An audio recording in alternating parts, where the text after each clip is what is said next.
Okay, so I always like to start with a few minutes of just watching our breath so our mind can settle down a little bit, and then we will go into the teaching. Yeah. Okay, now I can see all of you on the screen. Okay, so just sit up straight, lower your eyes, be aware of your breath as it goes in and out, but don't force your breathing pattern. Just let it be. And be aware of what happens as you inhale and as you exhale. And be aware too of how the breath is always changing.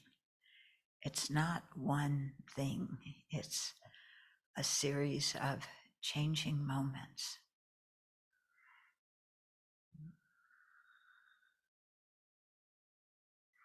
If you get distracted, just notice it and then come home to your breath.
And let's cultivate our motivation.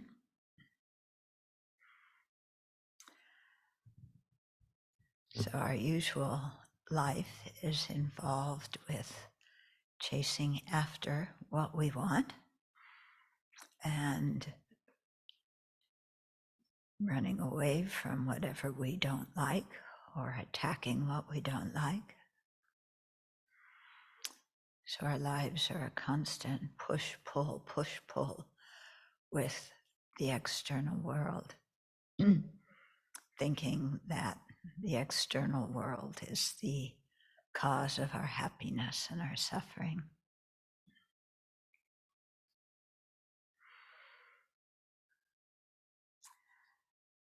But in thinking like that, we forget the power of the mind, and we forget that our experience of situations depends a lot on our mental state and on the causes and conditions that came together for that situation to happen.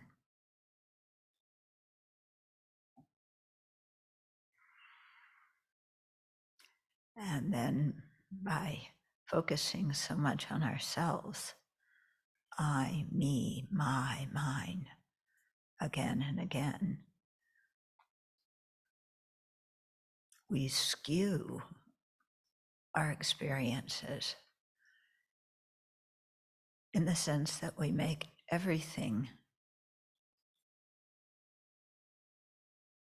as something that is involved with me. Everything is affecting me, and we block out other living beings' experiences and exaggerate and make a big deal out of our own happiness and our own misery.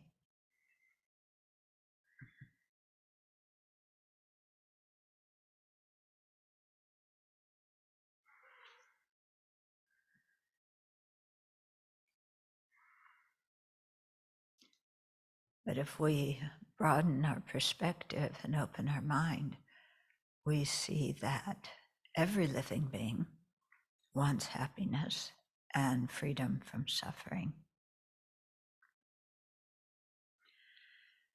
And there's nothing especially significant that makes my happiness or my suffering more important than anybody else's. We are one person amongst countless living beings.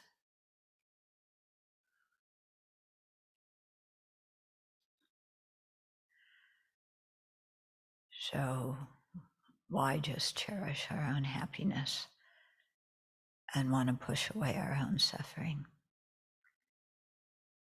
when we're exactly like all other sentient beings in this regard?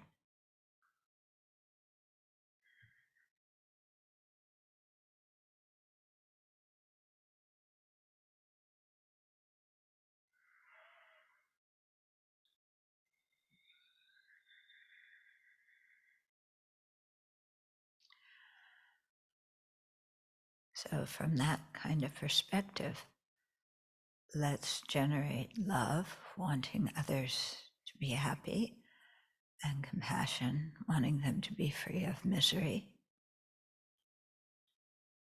and have a determination to work for their benefit because we are equal in wanting happiness and not misery.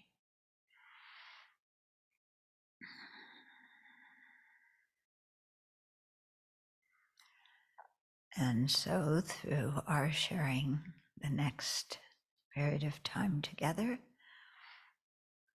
may we learn ways to make that happen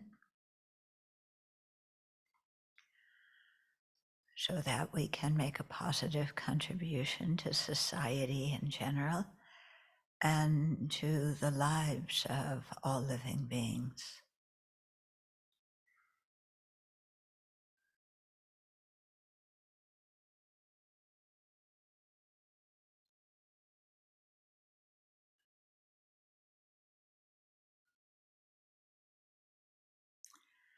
And then come out of your meditation, open your eyes.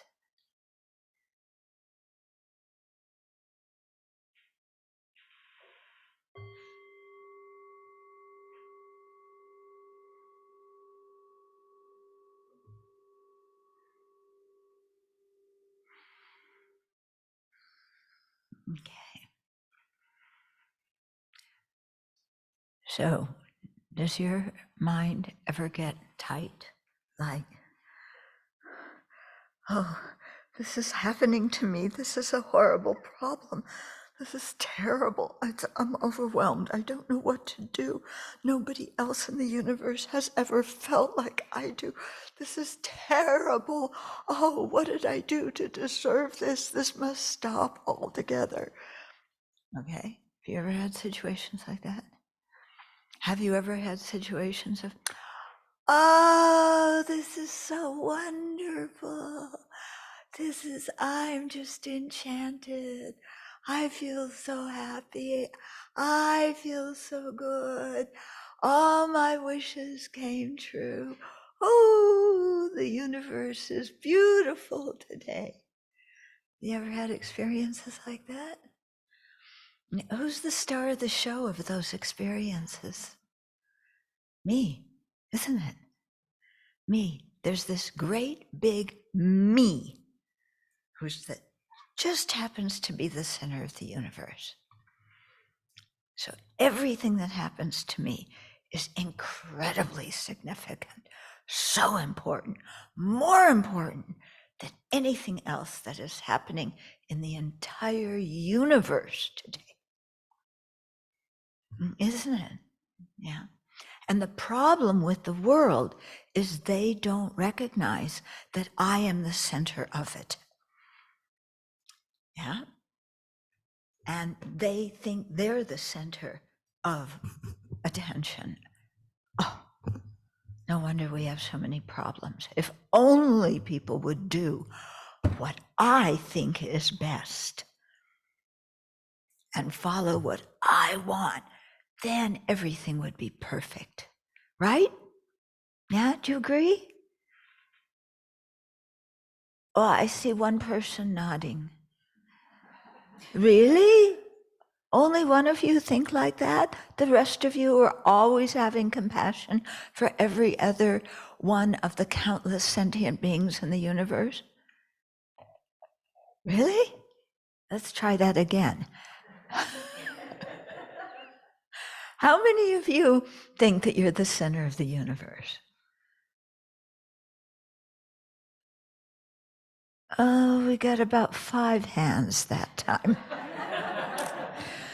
Well, there's a few more popping up on the screen now.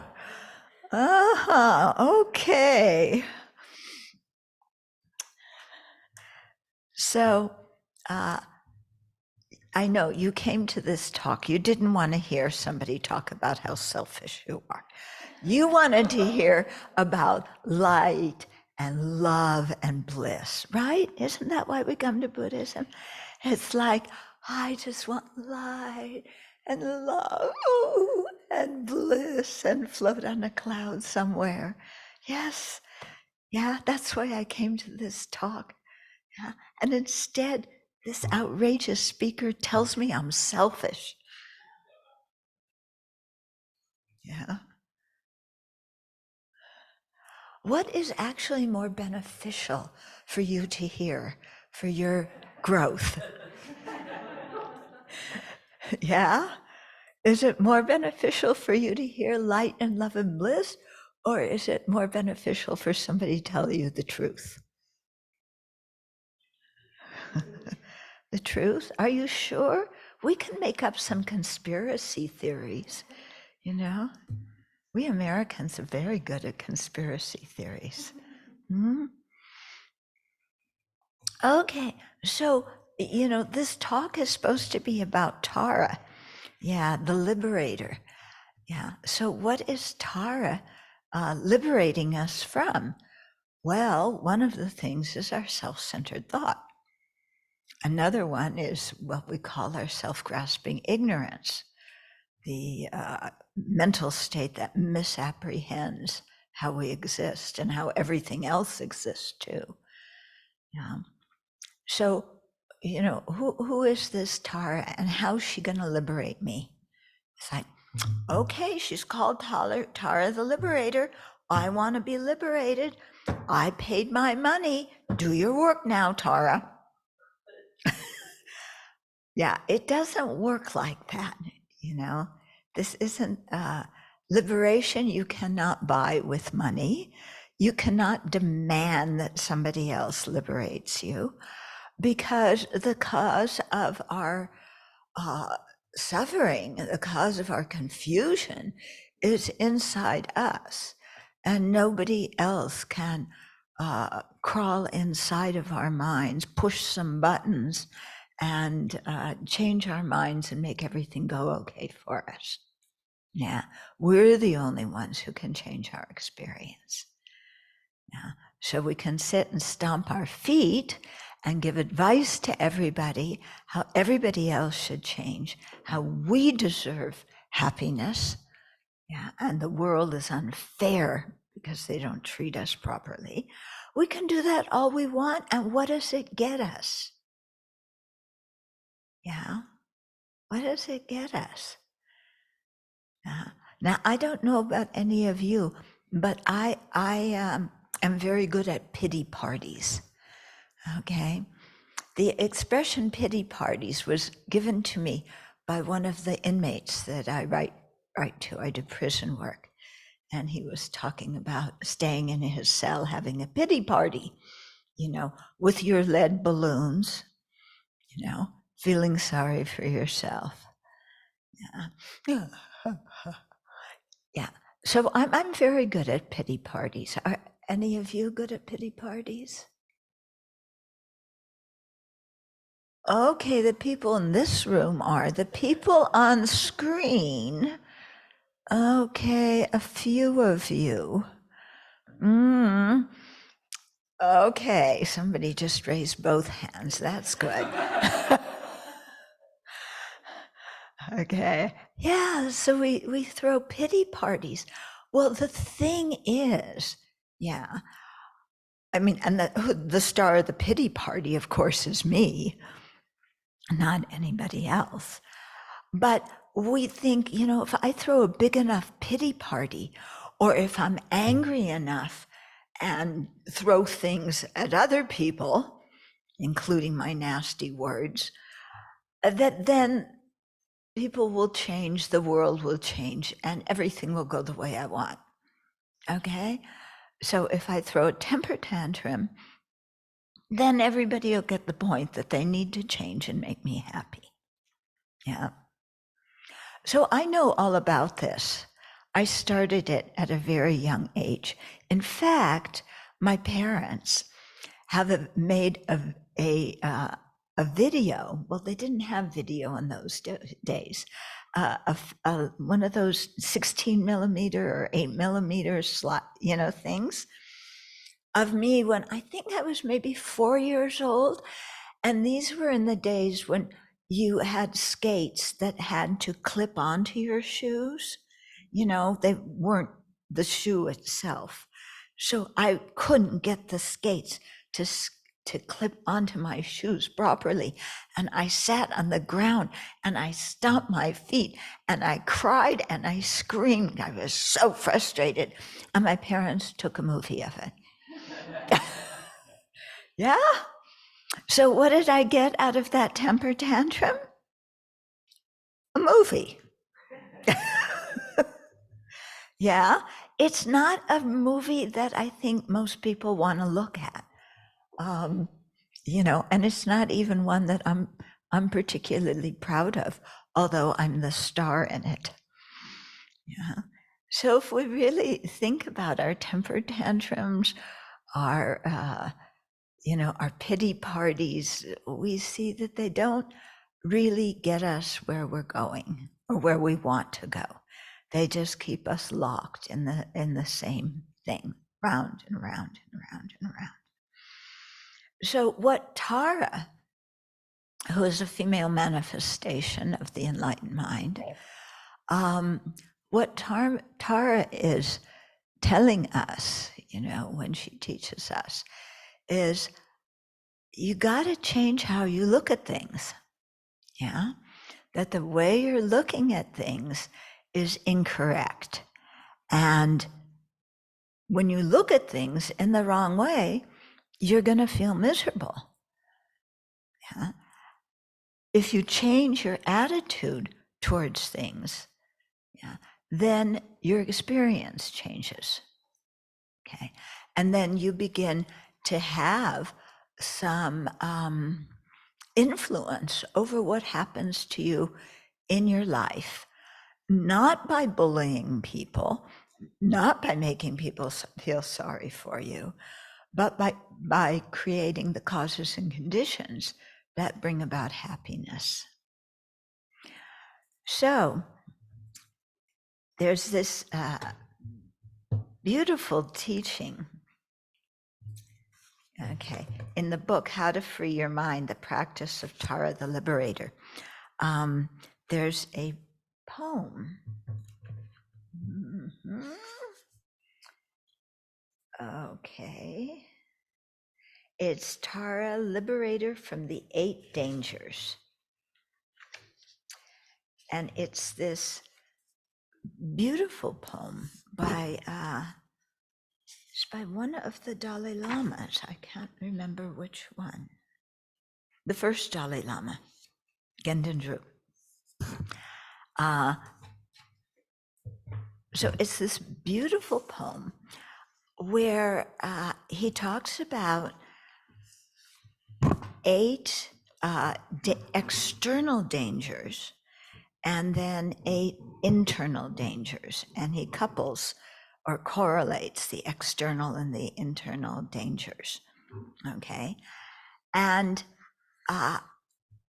in doing so, the internal dangers that he's pointing out are the various disturbing emotions that we have and incorrect attitudes that we have that make us misinterpret what's happening now and cause suffering, ourselves suffering now.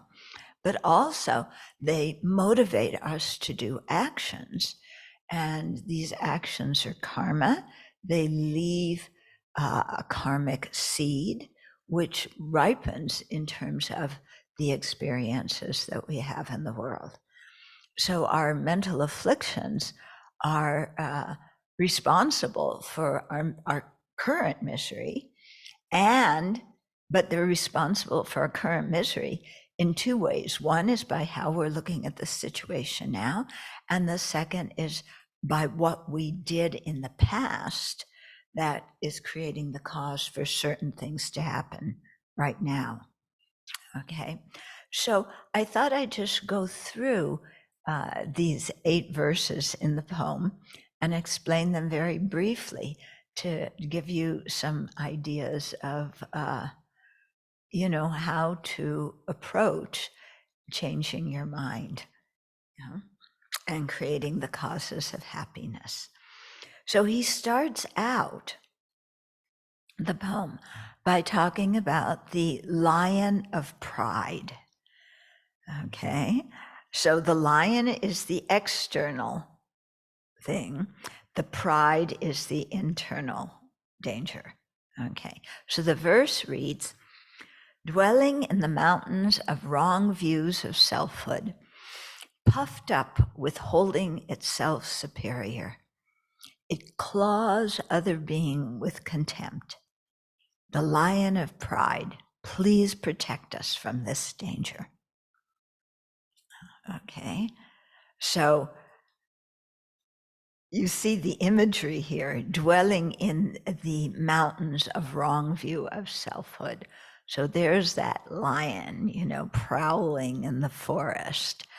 And that's the way wrong views function in us. They prowl in our mind. Yeah? The lion is puffed up with holding itself superior. And so with our wrong views, we think our wrong views are right views. We think they're superior, and we promulgate them to the whole world.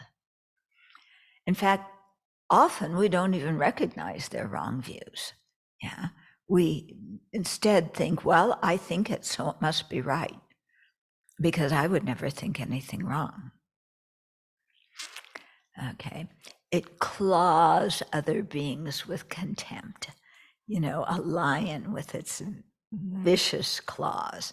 And that's how we are when we get arrogant with our wrong views. Okay? We are proud of our wrong views. We claw others to prove that we are right. Okay, the lion of pride, please protect us from this danger. So we're addressing Tara, saying this. Now, what is Tara supposed to do? Yeah, do we think of Tara like, I don't know who, but do we expect Tara, to sweep down from some cloud up there in the sky and snatch us and take us away from all of our wrong views, take us away from our arrogance, give us a pill that makes us not be so arrogant? Yeah? So look at how we think of solving our problems. we always think of it in terms of changing the outside world, something from outside coming and fixing us, okay? The Buddhas, including Tara, they cannot come and fix our mind and our attitude and purify our karma. These are all things that we have to do ourselves. Okay. It's like eating and sleeping.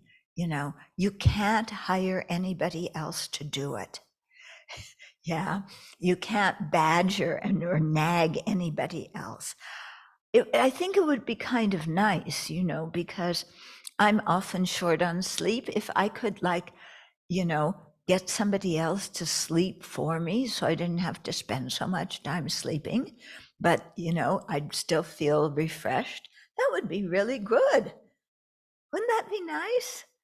Yeah, you're sleeping, you just give somebody a little bit of money, they sleep for you. It's all great.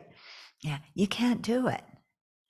And it's the same way with changing our minds. If the Buddhas, who have infinite compassion for all of us, if they could, sweep down and change the external situation, if they could come and change our mind and banish these afflictive emotions from us, they would do it. There's no reason why not to, if they had the power to do it. But the thing is that the power of the Buddhas and the power of our karma, the power of our body, physical actions, verbal actions, mental thoughts and emotions, those two are equal. Yeah. So the Buddha may be omniscient and can know everything, but is not omnipotent. And in fact, nobody's omnipotent. And if somebody said they were omnipotent, we could say, well, then why don't you fix the world if you have the power to do it? And that's a good question, and it would put them on the spot, because what are they going to say? I have the power to fix everything in the world and stop all suffering, but I don't really feel like doing it. But I'm a compassionate one. That's not going to work. Okay. So what we're coming to here is we're the ones that have to change how we think. Yeah.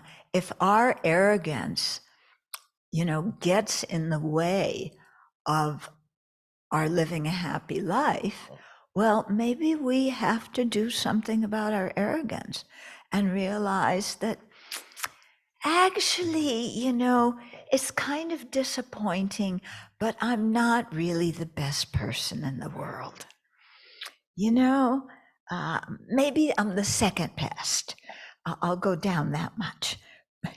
But okay, that's progress, But we have to get a little bit lower than that too, so that we can respect other sentient beings and see their good qualities.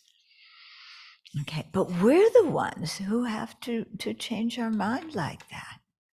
Yeah. Okay, another personal story about arrogance. My goodness, I'm telling personal stories today. So in 6th grade, any of you remember 6th grade? Do you remember what your mind was like in 6th grade? So some of my friends in 6th grade, they were my friends, but they told me that I was conceited. How can you tell me I'm conceited? I'm not conceited. I just know everything very well. Yeah. Yeah, I get A's on my tests. I get good grades in comportment. Yeah. So I'm not conceited. I just happen to do things better than other people. Okay. And they didn't like me because of that, because I was conceited. And that really hurt, when they, because I wanted to have friends, but if they told me I was conceited, then they were backing away from the friendship. So, it was good for me to hear. It made me look inside and become a little bit more humble. Yeah. Not as humble as I needed to be, but a little bit better than I was before. Okay. You ever had friends tell you things that you didn't like about yourself that actually helped you? Or when they told you those things, did you get mad at them? You're criticizing me. What are you telling me? My faults. People in glass houses shouldn't throw stones. So I don't live in a glass house, so I'll throw stones at you, but you live in a glass house, so don't you dare throw stones at me. Okay, the second danger that Tara liberates us from is the elephant of ignorance. So not tamed by the sharp hooks of mindfulness and introspective awareness, dulled by the maddening liquor of sensual pleasures, it enters wrong paths and shows its harmful tusks. The elephant of ignorance, please protect us from this danger. Okay, so ignorance is like an elephant. Yeah, if you've been to India or some other places, and you've been near real live elephants, not just in a zoo where there's a fence between you and the elephant, but standing near them. I mean, they are big, and you stand and you look at the elephant foot, and it could like completely stomp on you. Okay. So they tame elephants with hooks, in the same way we have to tame our mind with mindfulness and introspective awareness. So mindfulness is a mind that remembers our values, remembers our precepts, remembers how we want to live in the world. And introspective awareness is a mental factor that monitors our mind and sees if we're actually doing that, or if our attention is off in la la land somewhere. Okay, but ignorance, like elephants, yeah, dulled by the maddening liquor of sensual pleasures. I don't know, do elephants get drunk? Do they ever feed elephants liquor? But, you give human beings liquor and boy, they go kind of weird. Halloween is coming up. Just wait and see. Lots of people drink then. Okay, but we get crazy with a lot of sensual pleasure, and we lose our mindfulness, our awareness of our own ethical values. We forget to monitor what we're saying and thinking and doing. Okay, and in that way, like an elephant with its harmful tusks, we go around harming other people. Yeah. So there's two kinds of ignorance. Actually, there's many kinds of ignorance, but two prominent ones. One is the one that misapprehends how we exist and how things exist. The other one is ignorance about cause and effect. Yeah. So we want happiness and we do things that we think will bring happiness, but actually because we don't understand what the causes of happiness are, we wind up creating the causes of suffering instead. Yeah. And so, I mean, this is a real tragedy. If we look around the world, so many people want happiness. And what are they doing? Actions that are bringing suffering to themselves and to others. I could use a few examples of what's happening in the world, but I think you can probably make them yourself.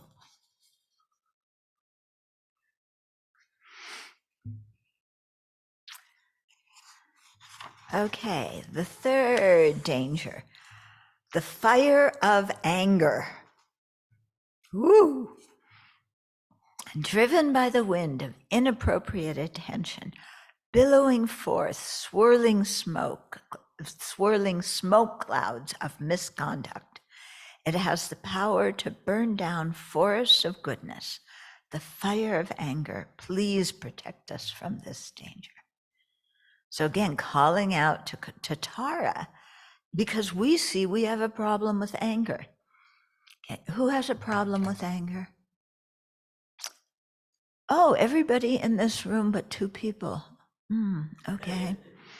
Yeah, how about on screen? Anybody have Oh, okay. I see a few people who don't, but many of you are getting a little bit more honest now. Okay. We all have a problem with anger, I think. Yeah. When we don't get what we want, we are angry. Okay. Now, some of us think we don't have a problem with anger because we don't yell and scream and throw a tantrum. Okay. So again, another personal story. I thought I didn't have a very big problem with anger. You know, I was a nice person. I never shouted, I never screamed, I didn't throw things at people. So I don't have a problem with anger. Yeah, I'm a nice person. And then my teacher sent me to work in a Dharma center with a lot of macho men.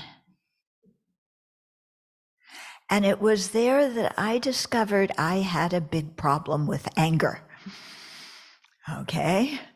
Because I do not like being squished by macho men simply because I'm a woman. Yeah? And that's unfair and that's wrong and they're ganging up on me. They don't listen to me. They're in a little group, you know, taking it all out on me because I was in a position of responsibility. Yeah, and they didn't like that. I mean, they didn't like the, anyway, they didn't like a lot of things, but you know, yeah, my anger was their fault. They made me angry. Okay. Okay.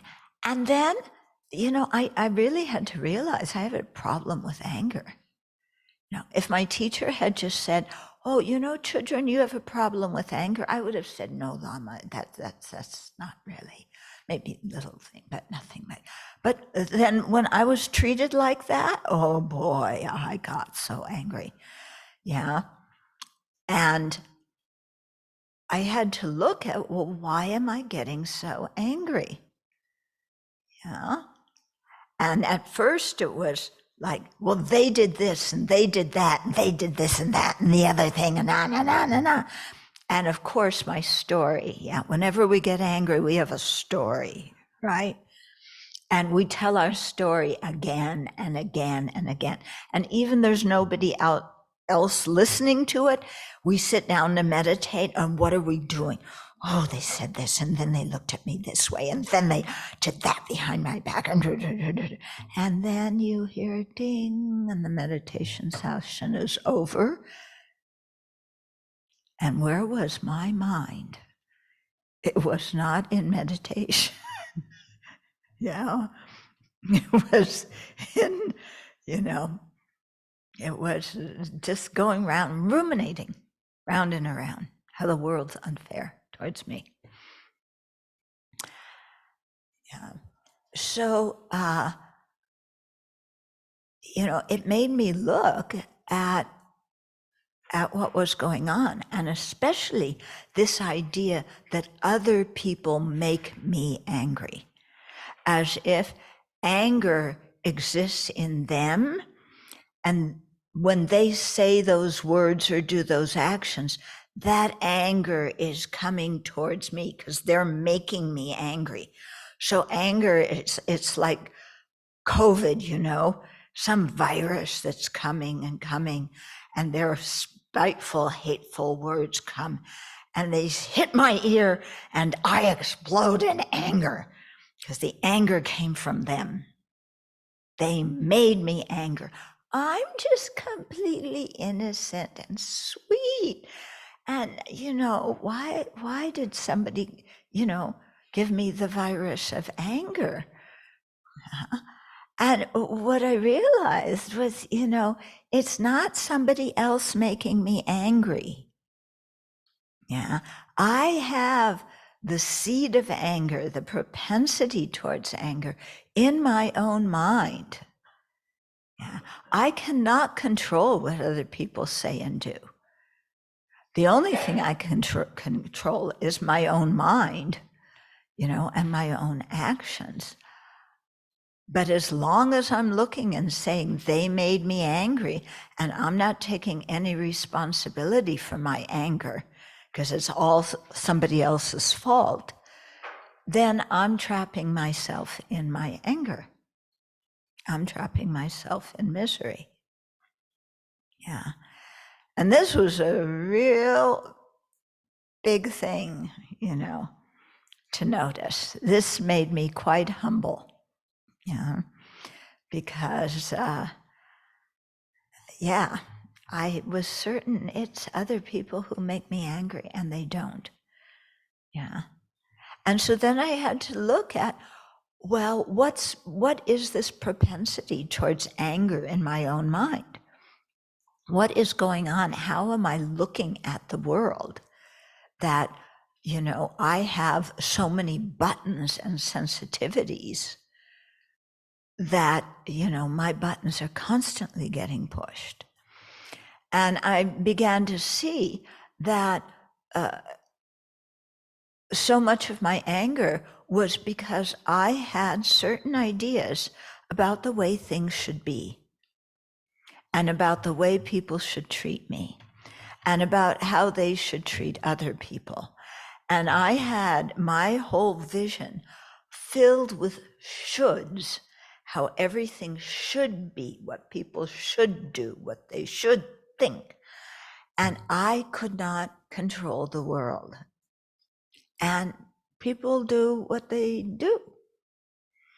And causes and conditions come together, and they come together. I don't have control over them.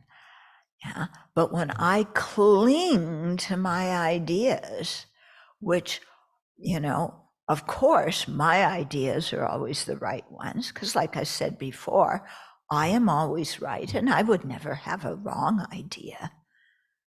I mean, why would I ever think something incorrect? That's stupid. Everything I think must be correct. You know, and here's somebody contradicting my wonderful ideas about how the world should be.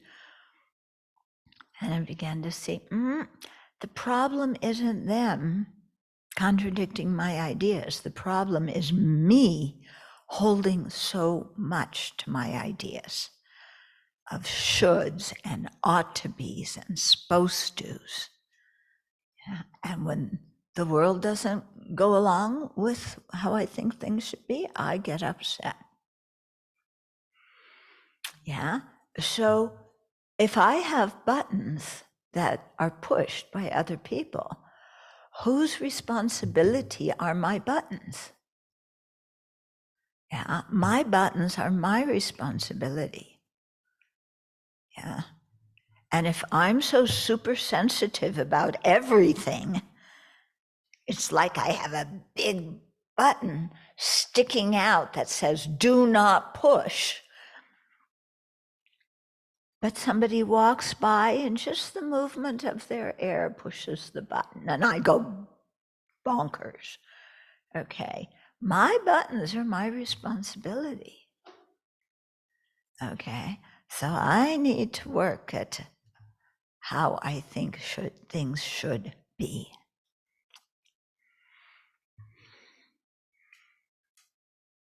because I know how they should be. Yeah. We're doing a construction project at the Abbey right now. We're building a Buddha hall, and I know exactly how things should be and when things should be done. And it's not always done at the time I think, or the way I think, or quick enough. So I get aggravated and frustrated and make myself miserable.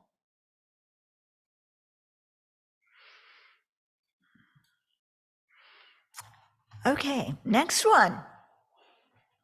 Yeah, we're done with anger. Let's go on. Okay, the next one, if you think we're getting to something easier, the next one is the snake of jealousy. Lurking in its dark pit of ignorance, unable to bear the wealth and excellence of others, it swiftly injects them with its cruel poison. The snake of jealousy, please protect us from this danger. So we're asking Tara to help us to protect ourselves from the danger of jealousy. And all of these, we're asking Tara to protect us. How does Tara protect us? Yeah, we already said she can't sweep down and change the world. She can't sweep down and change our minds. Tara protects us by giving teachings. Yeah, and she gives teachings, and then it's our responsibility to practice them. Okay. First of all, it's our responsibility to attend them. Sometimes we say, oh, teachings are wonderful, but I'm busy today. I've heard that teaching before. I didn't sleep enough last night. So we don't attend the teaching. Whose responsibility is that? Ours. Okay. We attend the teaching. Yeah. And then what are we doing? Daydreaming. Okay. Or we pay attention, but then afterwards we forget what we heard. Yeah. Oh, what was that talk about? Oh, she was talking about something about Tara. And we can't remember anything more than that. Okay. But even if we remember the teachings, then we have to put them into practice in our own life. Yeah, and apply them to how we think and act and speak. Yeah, that's the way that Tara teaches us, by teaching us the methods to transform our mind, to change our mind. Okay, but it's up to us to practice. We're the ones who have responsibility. If we don't practice, we can't sit there and go, oh, well, the Dharma doesn't work. I did this meditation one time and my anger and jealousy didn't stop, so the Dharma doesn't work. What? We expect, our afflictive emotions to disappear after one meditation? Well, why not? That's magical thinking. Okay, so we have to really work at it and go over this again and again and again. And as we do, then we're familiarizing ourselves with a new way of looking at things. And that new way is more realistic and it's more beneficial. Okay, so here talking about jealousy, for example. Jealousy is like a snake, isn't it? You're like, things are going along really well, and then somebody else has an opportunity that you don't have, and oof, that is not fair. How come they got that possession? They got that opportunity. They got the raise. They got the increase in status. They got the promotion. This is not fair. I should have all of those, not them. Okay, so it's like a snake. We swiftly inject the poison of our jealousy into the situation. Yeah. What's the antidote to jealousy? Yeah. It's rejoicing at another person's virtuous deeds, at their opportunities, at their good fortune. But rejoicing at somebody else's good things is the last thing we want to do when we're jealous, which is why it's an antidote to jealousy. It's the opposite way of thinking. But if we think about it, why not rejoice? Yeah, the other person already has the praise or the opportunity or the virtue or the talent or whatever it was. They already have it. My being jealous doesn't take it away from them and give it to me. My jealousy only makes me miserable. Yeah. And when I have something good, I want other people to rejoice and feel happy. So here, this other person has something good.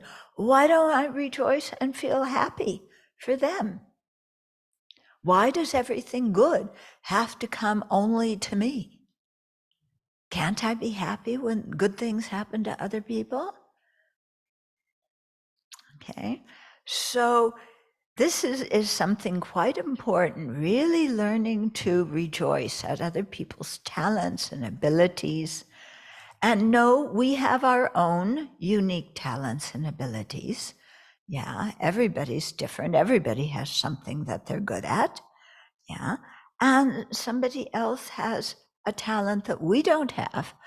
But that's very good, because if our talent were the height of human knowledge and capability, yeah, what would society be?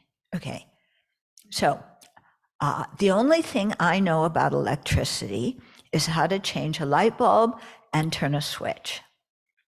I don't know anything else about electricity. Plumbing, yeah, I know how to flush the toilet, turn on and turn off the faucet. That's about it. Okay. Car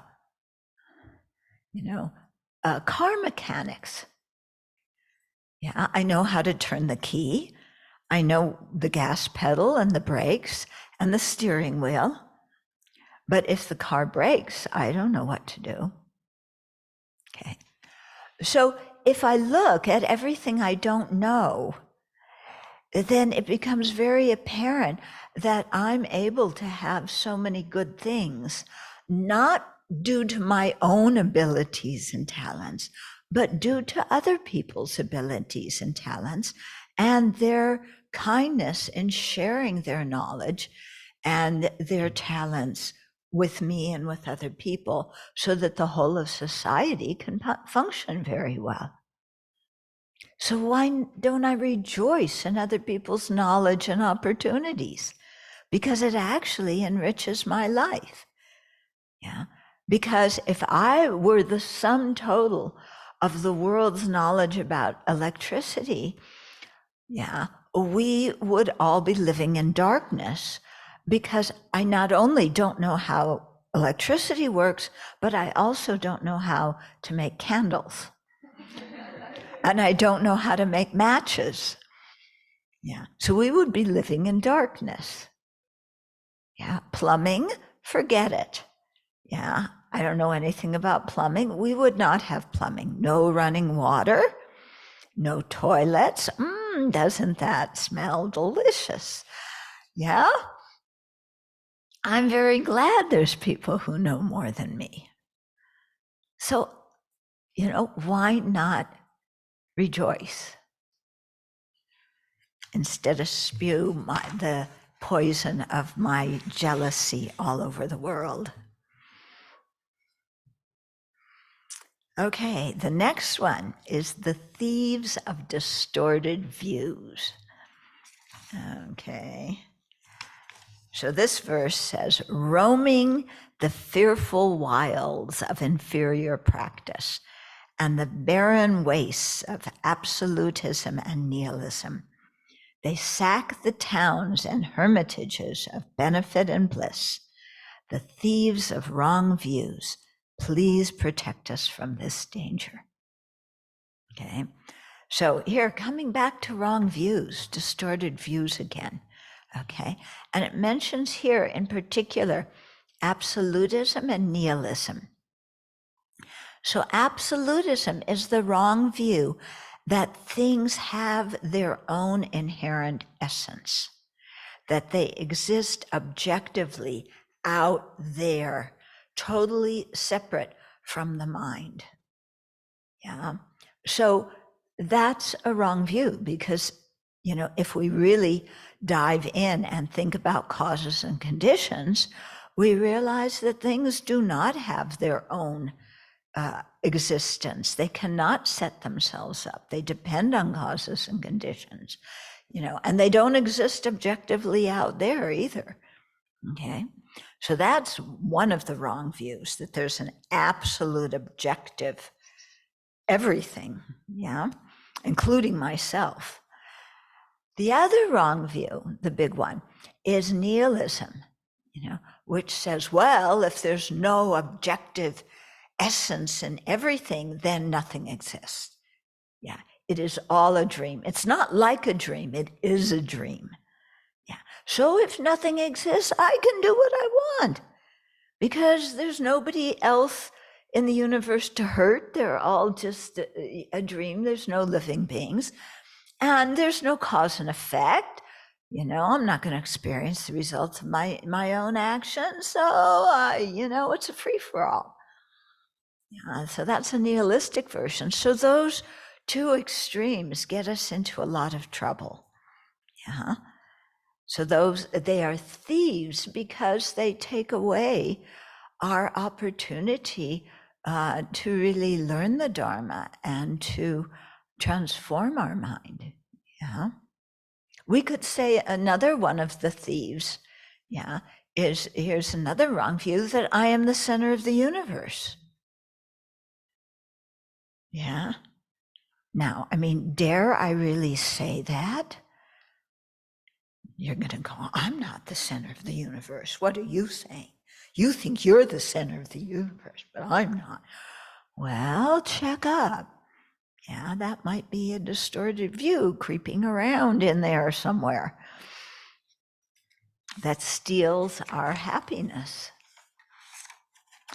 Okay, the next one, the chain of miserliness. Binding embodied beings in the unbearable prison of cyclic existence with no freedom, it locks them in craving's tight embrace. The chain of miserliness, please protect us from this danger. Okay, so we all like to think of ourselves as generous people, right? We're generous, we're kind, we're magnanimous. Yeah. But I want this, and this is mine, and I'm not sharing it. Okay, so the craving's tight embrace. Yeah, that's what miserliness is. We crave something and we will not let it go. This is mine, I want it, you can't touch it, you can't have it, I am not giving it away. Okay. So once I was teaching a class, and I gave people the homework assignment to go home and clean out one cupboard or one chest of drawers, not even your whole house, just one cupboard, one closet, one chest of drawers, and take out everything that you haven't used in a year, or take out everything that you don't need anymore. Okay, put it in a box and then take it and give it to a charity. Yeah, which seems like, oh, well, that's easy. You know, she's not asking me to give away the things that I really like, that I use, that are important to me.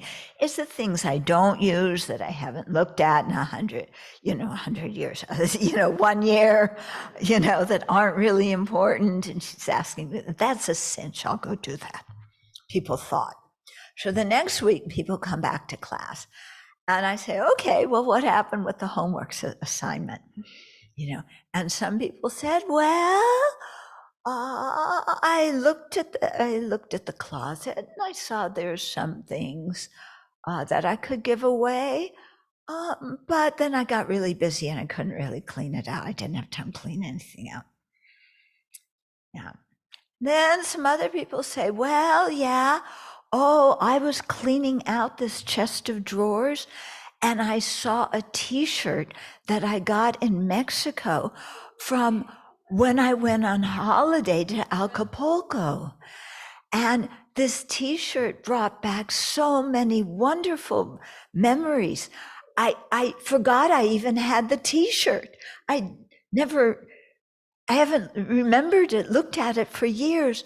But once I saw it, and I had these memories of that wonderful vacation in Acapulco, I just couldn't give away that T-shirt. I have to keep it.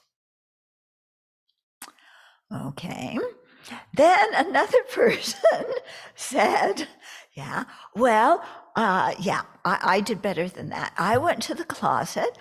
I cleaned things out, everything I hadn't used in a year. I put it in a box. I put it in the car, but I never made it to Goodwill to give it away. It's still in the trunk of the car. But I got it out of the closet. I just didn't give it away yet. Yeah. Okay. So this is how miserliness works. Yeah. There's the wish to give, and then there's the craving, and there's the battle between them. Okay. So it's it's a tough battle. Craving is strong when we want to hold on to something. So it's very good to think when this kind of thing comes up of how happy your gift will make somebody else. Even if it's something that you've used before, but you don't need now, somebody in the world will love to have it. Yeah. And think of how happy they would be if you gave it to them as a gift. Yeah, if you're giving to a charity or to a friend or, to whoever. And imagine that, and imagine how good you would feel that all you're doing is giving something from one hand to the other, from your hand to somebody else's hand. And they're happy. And wouldn't that be wonderful?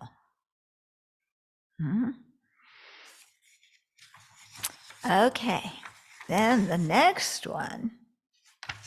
These seem to go on and on. I thought there were only 8, but it seems like there's 100 million of them. Yeah, this one is the flood of attachment, sweeping us in the torrent of cyclic existence, so hard to cross. We're conditioned by the propelling winds of karma. We are tossed in the waves of birth, aging, sickness, and death. The flood of attachment. Please protect us from this danger. So we often hear in the teachings the simile of we're on one side of a river and nirvana's on the other side of the river. Okay.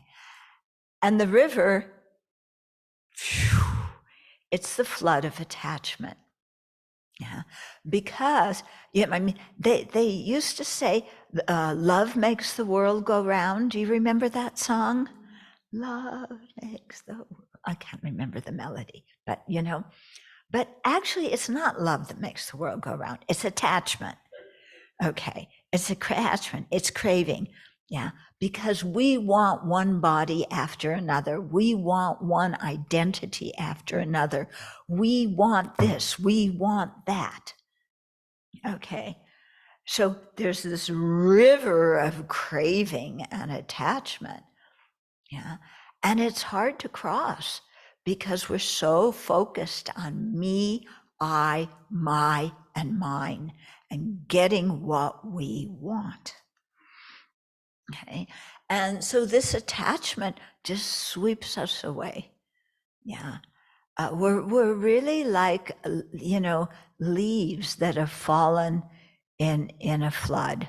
Yeah, and if you watched any of the videos, the floods in Kentucky, of the floods in Pakistan, oh my goodness, the water, it goes so fast that they say, if you're driving a car, don't even drive into 6 inches of water, because if it's moving fast, it can move the car, just 6 inches of water. Yeah. So this is what the flood of attachment does to us. It just takes us away and we are goners, and we just run after whatever it is we want, totally insensitive to the effect of our actions on others. The only thought in our mind is, I want this. Okay. And it's very interesting, we don't think of ourselves as being, that filled with craving and selfish attachment. But if we look, yeah, boy, when I want something, I'm gonna get it. Yeah. And I'll do anything to get what I want. If I want it bad enough, I will lie. I will deceive people. Yeah. I'll even take it without asking. Rationalizing my stealing is not stealing, but just getting what I actually deserve that they aren't giving me. Yeah. I'll criticize people. I'll blame people. I'll stir up trouble. Yeah. I'll be a super nasty person just to get what I want. Yeah. Because the flood of attachment. Yeah. I want status. I want prestige. I want to be looked at and admired in the world. Yeah. So I'll do who knows what. You look at some of these people, what, the movie stars and so on, what they do to be the center of attention in the newspapers. They starve themselves. Yeah. They exercise until they're totally exhausted. Yeah. I won't even tell you what politicians do to get what they want. I think that's clearly visible. Yeah. But we have that same mind in us too. Yeah. And so to realize that, that getting what we want won't always make us happy. How often have we done who knows what to get what we want? And then after a day or two, it's old hat. It doesn't satisfy us. I want more. I want better. And that becomes our slogan: more and better, more and better, more and better. I want. I want what I want when I want it. Yeah. Okay. So here, one of the antidotes is generosity. Yeah. Give things. Develop a mind that takes joy in giving, that is delighted at giving. Similarly, the antidote to anger is fortitude. Yeah, to be able to bear difficulties, and to see our role in any kind of conflict. Yeah? So instead of seeing ourselves as an innocent victim of people who make us angry, well, I had a role in it, either in terms of what I did this life or the karma I created in previous lives. Okay, the next one, the carnivorous demon of doubt. Yeah, sounds yucky, doesn't it? Roaming in the space of darkest confusion, tormenting those who strive for ultimate aims. It is viciously lethal to liberation. The carnivorous demon of doubt, please protect us from this danger. Okay, so there's different kinds of doubt. There's the doubt that inclines toward the wrong view, the doubt that's half-half between the wrong view and the right view, the doubt inclined towards the right view, but not really there yet.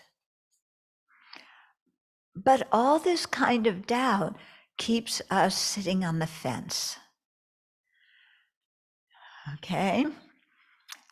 So in the US, we have a holiday called Thanksgiving, where people usually eat turkeys. Yeah. We're vegetarian here. We don't eat the turkeys, but many people do. If you are a turkey and Thanksgiving is approaching, do you want to sit on the fence where you're totally visible, where anybody can come along and grab your neck and chop your head off? No. Okay. But this is what doubt does. It makes us, we're sitting on the fence. We can't do this. We can't do that.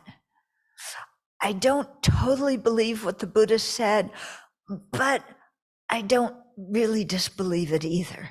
You know, karma makes sense, that my actions bring results, but I don't really like the idea of karma either, because that means I'm responsible, and I want to look responsible, but not be responsible. So I don't know. You know, they say anger is something that creates the cause of suffering, but I'm not sure I believe that, because when I'm angry and I blow up at somebody, then they become afraid of me and they'll do what I want. So my anger is good. Yeah, my anger lets me and other people know that something is wrong. So anger's good. Yeah. So why are they saying anger's bad? I don't know if I believe that. But I do know, on the other hand, that when I'm angry, I'm not very happy. But when I'm angry, I have a lot of energy. That's kind of good. But when I'm angry, I'm really miserable.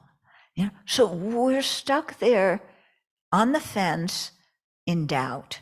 You know, they also say doubt is like a two-pointed needle. Yeah, you're trying to mend your clothes and you stick the needle in and you can't sew because it has 2 points. It can't go anywhere. And so when we have doubt, either about the teachings or even just making a personal decision in our life, what we want to do is, I want to choose one alternative, follow that and see how it goes, then come back to where I am now, follow the other alternative, see where it goes, then come back to where I am now, and then decide which alternative I'm going to follow. Yeah? Is that possible? Yeah. Can you follow one thing, come back, follow another one, come back, and then decide? No. You know, if you follow one thing and you start to go in that direction, you can't undo it. Okay?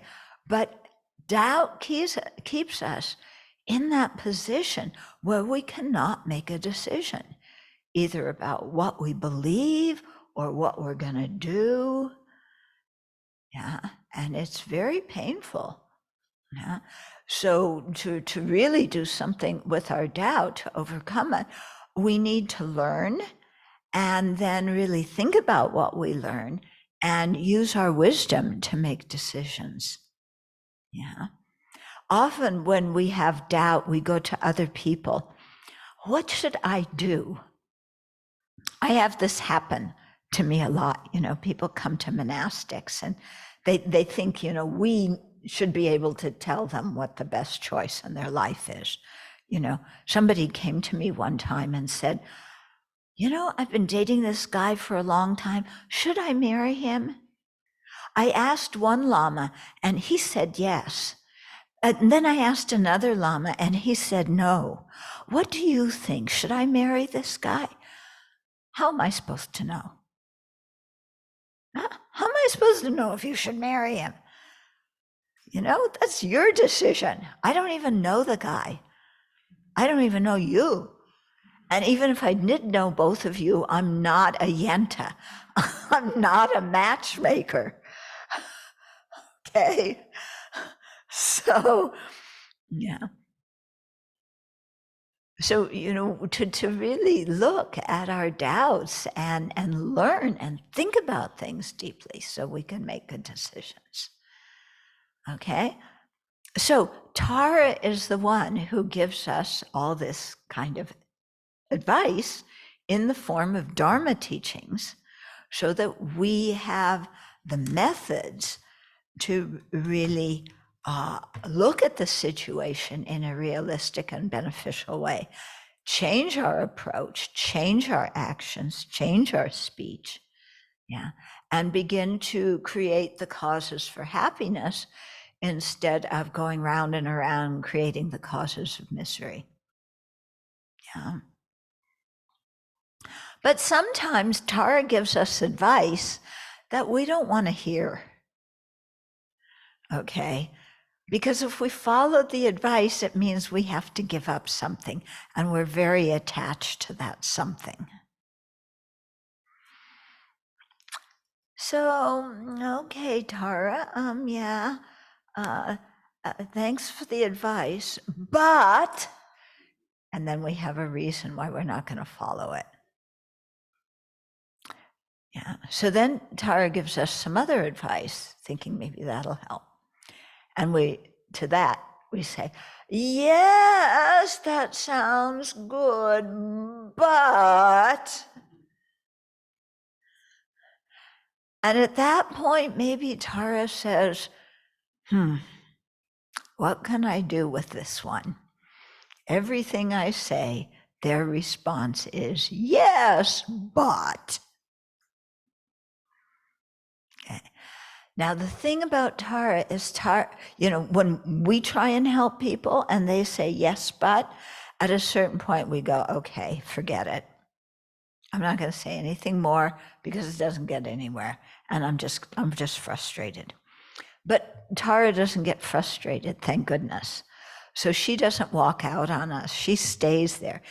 And she keeps teaching one thing after another, trying to, break through that concrete wall of our ignorance and our self-centeredness. And she keeps trying. Yeah. And we keep saying, yes, but. Or we say, no, mañana en la mañana. I'll do it tomorrow morning. Okay. Or don't push me, La. I don't push me. I'll do it in my own time. Okay. So we always have a reply, but Tara doesn't give up. Yeah. So this is the kind of compassion that the Buddhas have for us that we want to develop for all other living beings. That kind of compassion, that kind of fortitude to not just throw in the rag and say, forget it, but to keep being there, with a kind heart, with an open heart to benefit sentient beings, because one day they'll come around. Yeah. Tara has that optimism one day, but it may not be soon. Yeah, so Tara keeps going, has a lot of fortitude, yeah, and keeps going, just like all the Buddhas and Bodhisattvas who are trying to help us, while we always have some reason why we can't just do that. Okay, but they don't give up on us. So when we do the practice of Tara, yeah, what we're trying to do is open our minds so that we can receive the enlightening influence of the Buddhas and Bodhisattvas. So we can be a receptive vessel to Tara's enlightening influence. Okay, so let's do a short meditation now with Tara, imagining this.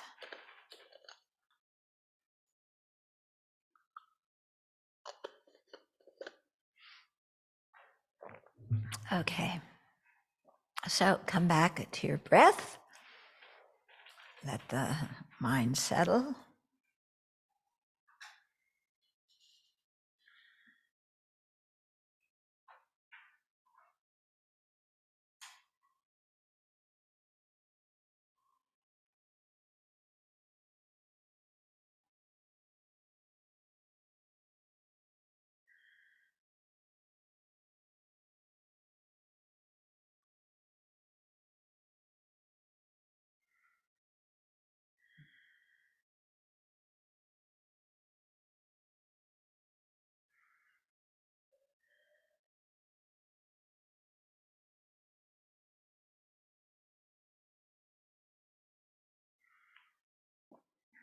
And then imagine in the space in front of you the embodiment of wisdom and infinite compassion in the form of Tara. She's seated on an open lotus flower on which there's a flat moon disk. And her body is made of green light, very radiant. So green is a nourishing color. It's the color of springtime, yeah, when everything is blossoming. And she's looking at us with kindness and total acceptance. So this is a visualization. You're seeing it in your mind's eye. Don't try and see it with see Tara with your actual eyes. It's a mental image in your mind. So her left leg is tucked in, showing that she has control over her own mind. Her right leg is extended. She's stepping out into the world to serve sentient beings.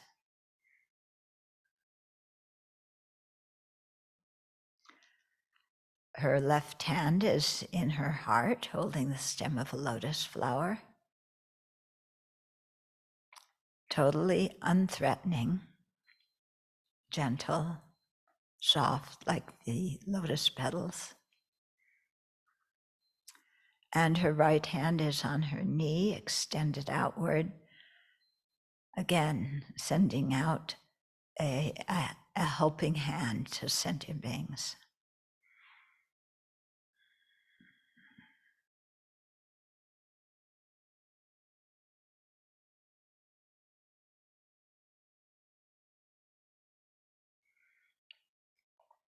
So take a moment and in your own words,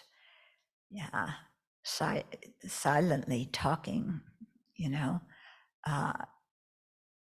make a request to Tara to help you, to help protect you by teaching you and opening your mind so that you can be protected against distorted views and pride, anger, jealousy, miserliness, attachment.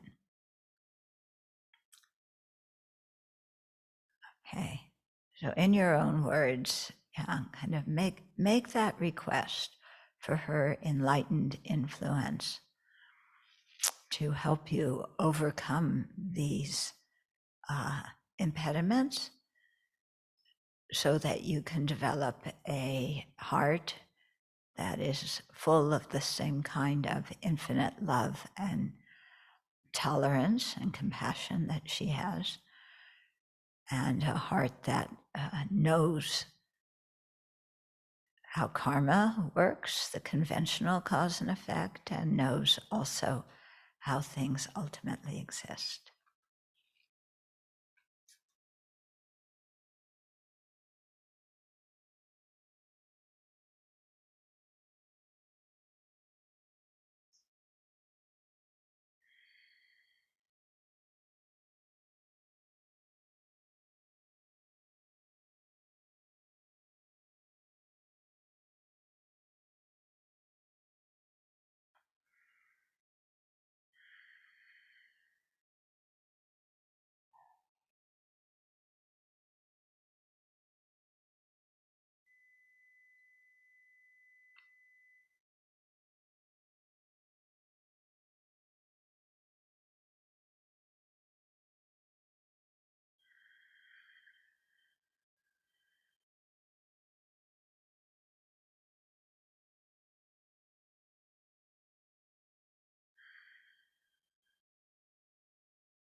And then think that Tara receives your request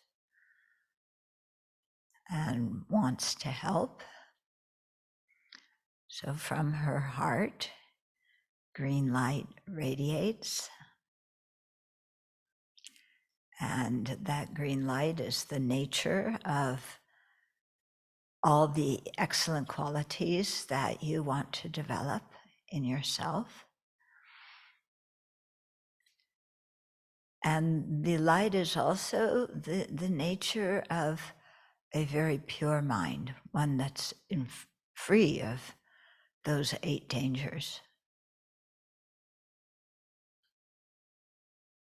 So imagine that this beautiful, radiant green light coming from Tara's heart flows into you and flows into all the living beings all around you. And it purifies the things that we regret. It gives us a valid sense of self-confidence. And it inspires us to practice the path to develop Tara's excellent qualities. So imagine the light coming into you and everybody else. You can think that it absorbs into your body mind through the crown of your head and then fills you that way. Or you can think that it absorbs through all the pores in your body and fills your body mind, purifying and bringing all blessings and inspiration, all realizations. So imagine that and feel like that.